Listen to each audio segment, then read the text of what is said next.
بسم اللہ الرحمن الرحیم۔ شروع اللہ کے نام سے جو بڑا مہربان نہایت رحم والا ہے۔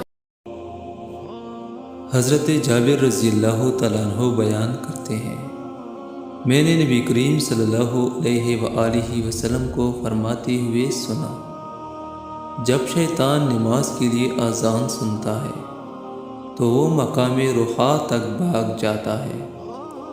راوی بیان کرتے ہو، رخا مدینہ سے 36 میل کی مسافت پر ہے۔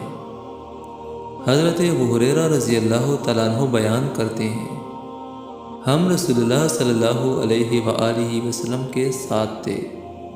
بلال رضی اللہ تعالیٰ عنہ کھڑے ہو کر اذان دینے لگے تو رسول اللہ صلی اللہ علیہ وآلہ وسلم نے فرمایا، جو شخص خلوص دل سے یہ کلمات کہے گا وہ جنت میں داخل ہوگا۔